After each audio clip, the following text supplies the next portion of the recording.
Hey everybody, it's David Roach again, Quantum Economics, Independent Strategy, and we are talking about COP26, or I'm afraid, as I call it, the Great Climate Copout.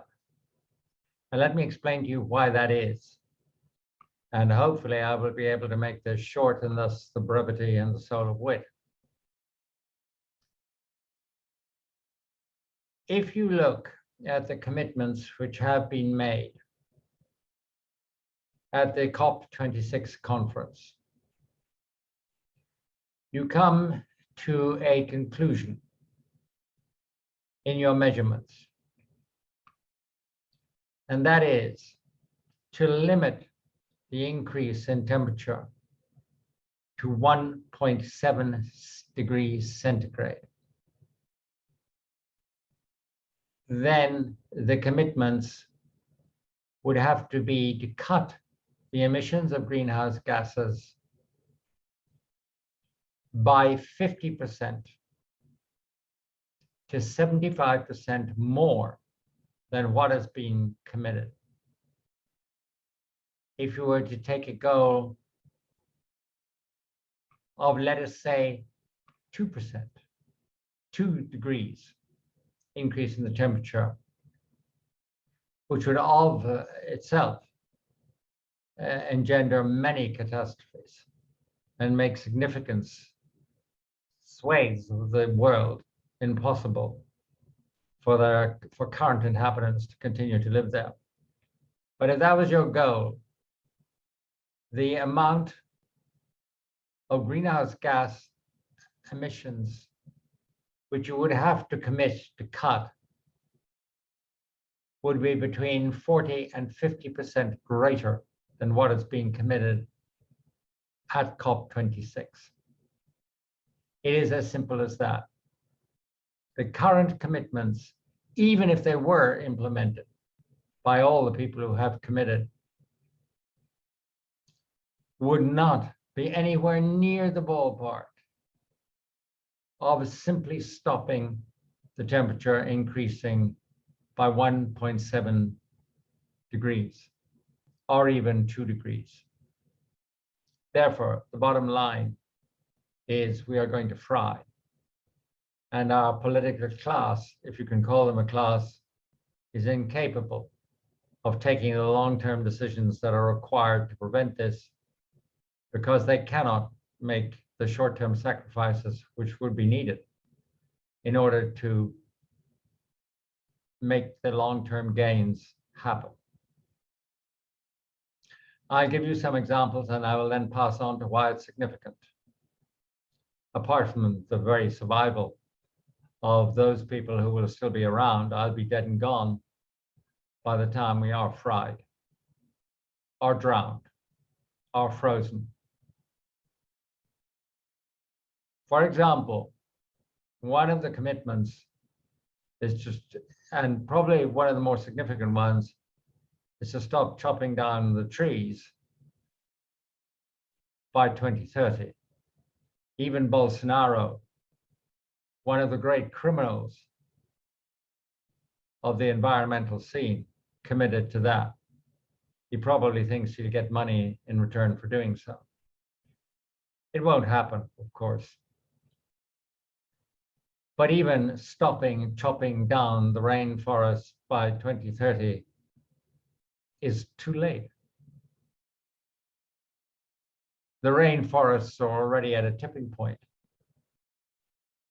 And Indonesia, which has the third largest rainforest on the planet, within 3 days of having signed the agreement or committed to the agreement, I said, oh, well, no, we didn't quite mean that. We meant we would preserve the rainforest, provided we didn't have to sacrifice any growth. Well, as Indonesia makes a fistful of money from illegal logging and chopping down the rainforest and using the land for agricultural purposes to feed more and more people, then of course, Indonesia is simply didn't mean what it said, never meant what it committed to. And even this mile target will not even happen. Then there's the commitment to phase out coal. Well, that would be all very well and good, except that the major polluters using coal to generate electricity, China, India, the United States, are absent from the agreement. So as they count for over 50 to 60% of greenhouse gas emissions from burning coal, the limitations on emitting greenhouse gases from burning coal will simply not happen. That's another example of total failure, including by the so-called mighty sponsor, Joe Biden, of the conference, on behalf of a nation which walked out of the Paris Accord and has not managed to get its own administration's climate policy agreed by Congress, or any administration's climate policy, including the Paris Agreement, ever passed by Congress. So much for that. And then we have methane. We have a great commitment to stop emitting methane, which is even more damaging to the environment in the shorter term. It lasts for about 10 years, but during those 10 years, it does more damage than CO2. So we're supposed to have an agreement which stops emitting methane. Well, we don't have an agreement which stops us emitting methane. We have an agreement by only 50% of the world's producers of methane to stop it by 2030. The others, which again is Russia, it is India, it is China, are going to be the free riders. They're the ones who won't agree. They're the ones who will go on emitting methane and riding on the fact that other areas, other countries will not be emitting methane to get away with it. And hopefully they hope that it'll allow their populations to survive the damage to the climate, while they don't have to pay any of the costs of avoiding that damage. But of course, if 50% of the bucket of economies which are emitters of methane and are supposed to stop, don't stop, then frankly, the bucket keeps growing and it keeps filling up even as it grows. So that is also a myth. Now, why do you care? Why do I care? Well, I have the kind of bad conscience of being aware that my children's children, at the very latest, will be fighting each other for water, medication, education, and all sorts of other limited resources. And that I will feel badly that I have left them and done very little about a world which inflicts this fate upon them. That is an ethical and moral stance which you may take, or you may wave two fingers at it and say, well, hell, I'm here, I'm going to enjoy it. And let those who inherit the mess live with the mess. But there is another reason for this, and after all, we are greedy and cruel, narrow-minded, intellectually limited, and in the business of making money here.